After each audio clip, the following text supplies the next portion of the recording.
All right, what's going on, everybody? Willis here. We're back with another Marvel Rivals video. So the developers have actually dropped a huge update talking about obviously all of season 1. We get to take a look at the new battle pass, the balancing fixes that they've been talking about. There's a rework for Jeff, all that and more in this video. There will be timestamps. Also, we're going to be giving away the new battle pass.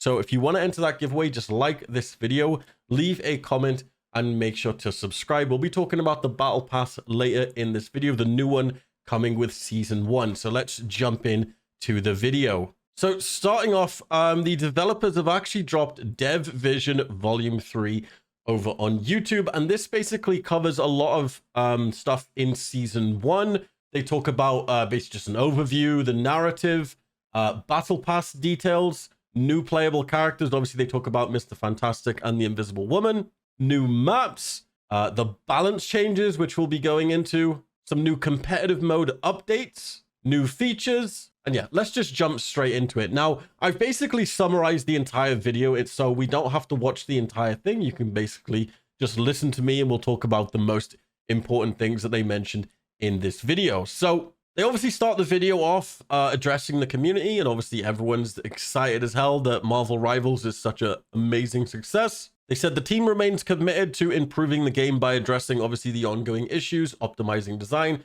and using obviously analytics for better balance. So obviously season 1 is called Eternal Night Falls, and it will start on January 10th. And it will feature 4 new playable characters from the Fantastic Four and 3 new maps. Season 1 is going to last 3 months, and it's going to be split into 2 halves, each lasting 6 to 7 weeks. In the first half, we're going to be getting Mr. Fantastic and the Invisible Woman, and a new Convoy Map, the Empire of Eternal Night Midtown, and also a new game mode. And in the second half, we're getting additional characters and content that will be revealed later. So obviously talking a bit about the narrative and the storyline, Dracula has pretty much taken control of New York, wielding the power of the Darkhold. Now players must unite science and magic to defeat Dracula and obviously restore order.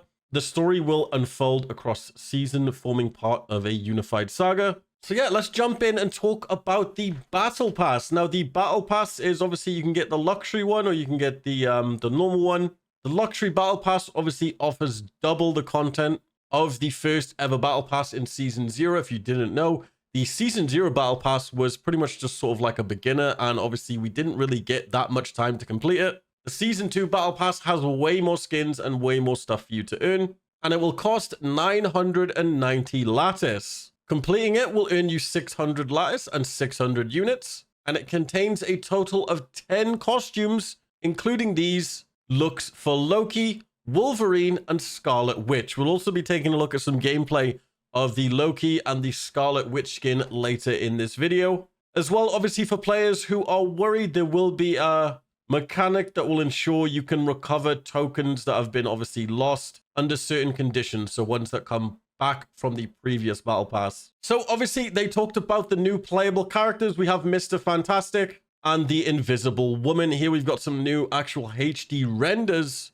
of these characters, and yeah, they look awesome. Come on, stretchy Mr. Fantastic and the Gyat Invisible Woman. Obviously Mr. Fantastic, he's stretchy as hell, and obviously he can reshape his body. This is definitely going to be interesting to see in game how it looks. I bet it's just going to look goofy, but obviously cool at the same time. And obviously the Invisible Woman, she has psionic energy mastery, and obviously she can shield allies and make like bubble shields. So they talked about the new map, the Empire of Eternal Night in Midtown. This is a convoy map. Players must deliver the Fantastic Four's mechanical assistant across key locations in New York, which I'm assuming is that robot thing. And it features unique recursive destruction, allowing players to rewind time and reshape the environment. How cool is that? You can also see it just happening here. It sort of just like rewinds. You know what this reminds me of? You guys remember the movie, the new Doctor Strange movie, where the Fantastic Four sort of like fighting Wanda? This literally looks like the exact same building. Next, we have the other new map, which is the Sanctum Sanctorum. This is obviously the residence of the Sorcerer Supreme, Doctor Strange, you guys know. And this will be 8 to 12 players with dynamic combat across a reality-bending background. And this features a omnipresent portals for unique strategies. And the game type is called Doom Match. This is a new game mode coming in Season 1. It's a free-for-all match for 8 to 12 players that takes place in, obviously, the expansive map. When a predetermined amount of KOs are reached, the top 50% of players will emerge victorious. So it's basically a free-for-all in the Sanctum Sancturum. Pretty cool. I wonder if that's going to just be like a fun game mode you can play, or if it's actually going to be like competitive. I don't think this is going to come into competitive. All right, let's talk about the balancing changes. Yes, they talked about the balancing changes for Hela and Hawkeye. So Hela and Hawkeye are going to have their power slightly reduced to ensure all ranged heroes have a chance to shine. So it just looks like these two characters are the ones getting the nerfs, and obviously, hopefully, in doing so, will make other characters more powerful. Now, obviously, there were people asking for like Widow buffs and I don't know, like Star-Lord buffs and stuff like that. But obviously, I think they just want to check first, seeing if nerfing these characters just make the other characters more viable. Because yeah, it's not fun being one shot by a Hawkeye and then two tapped by a Hela. So once that's out the equation, obviously, I feel like this is going to give a chance to the other DPS characters for them to shine. Let me know what you guys think of this nerf. They don't like using the word nerf. They're calling it an adjustment with a down arrow. So I feel like it's just a nerf. Come on. And then they were talking about the mobile tank heroes like Captain America and Venom. Apparently their mobility will be boost and obviously just bringing the team into battle. And it looks like they're receiving a pretty hefty boost by the way they're wording it. More mobility is always a good thing. And then they talked a bit about Wolverine and Storm. Obviously these characters will be buffed in a way which will improve their team synergy, allowing them to perform better in synergies. I don't know why they were like talking about how they had like a synergy together. I don't think that's what they meant. I think that's what they meant is like synergies, like, oh, the synergy with Wolverine and the Hulk, and then the synergy with Storm and obviously the Human Torch and whoever else she has a synergy with. I literally don't know anything about Storm. All I know is she sucks right now. And then apparently out of nowhere, Cloak and Dagger will be receiving a buff, which will obviously give them more viability. I honestly thought Cloak and Dagger were doing great. I really didn't think they needed any type of buff, but it looks like they're getting buffed, and the way they worded it will increase their viability. So yeah, nice little buff out of the blue there for any Cloak and Dagger players. And now moving on to our favorite Landshark, Jeff. They talked about Jeff and the way they're actually going to be reworking his ultimate. So his ultimate is actually going to be adjusted for better alignment and I guess more early signals, so you can actually dodge it. I don't think I see any Jeffs above Diamond because I think most of these players just know how to dodge Jeff's ult, but it seems like it is a problem in the lower elos where, yeah, you just need more time to dodge it, I guess, and it's becoming a nightmare. And then they went into talking a bit about, obviously, the competitive mode and, I guess, hero pick rates and hero ban rates. They said they were going to reveal, like, the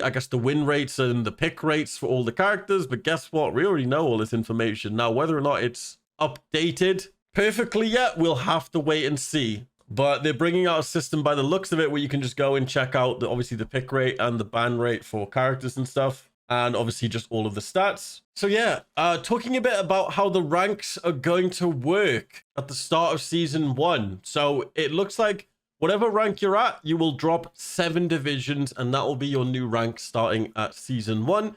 And that's basically what you're going to climb at. So for an example, if you were Platinum 1, you will drop to Silver 2. If you're Diamond 1, you'll drop to like Gold 1, Gold 2. And that's basically how it's going to work.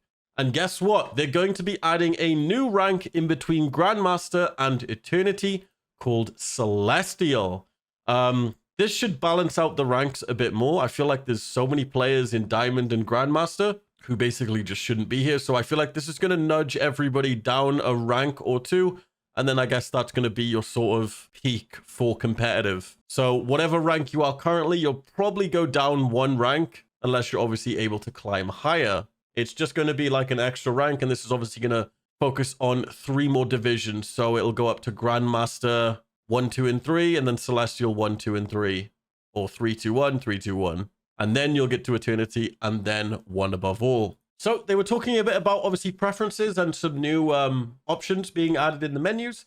They're adding a higher frame rate setting for competitive players. They're also adding the long-awaited mouse acceleration settings for customizable and just better control.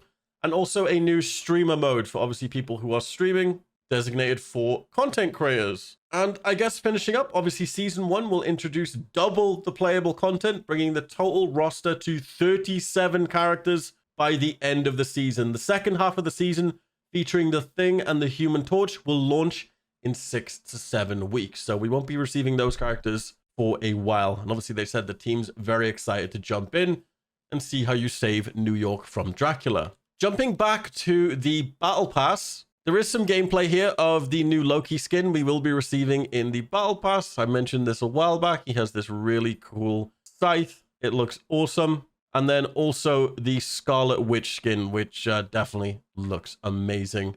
Very sweet with the little emotes. So check it out as well. It looks like they're doing more Twitch drops for obviously sprays, a new banner, and a new Hela skin, the Will of Galacta costume. And this will start on January 10th and it will run to January 25th.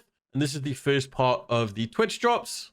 And you can pretty much just watch any of your favorite streamers. I don't think this is tied to any specific streamer. So as long as you are watching someone who is playing Marvel Rivals, you can actually earn these sprays, these drops, and these awesome skins. I think the max you have to watch is just 4 hours, and that's it. Pretty cool. Anyway, hopefully you guys enjoyed the video. I know it's pretty late. If you're obviously still watching this video, please support it with a like, leave a comment. We're going to be giving away the new Battle Pass in this video and all my videos leading up to the launch of Season 2. So to start the season off right, try your luck, like the video, leave a comment, and subscribe for a chance to win the new Battle Pass. And I'll see you guys in my next video. Peace, guys.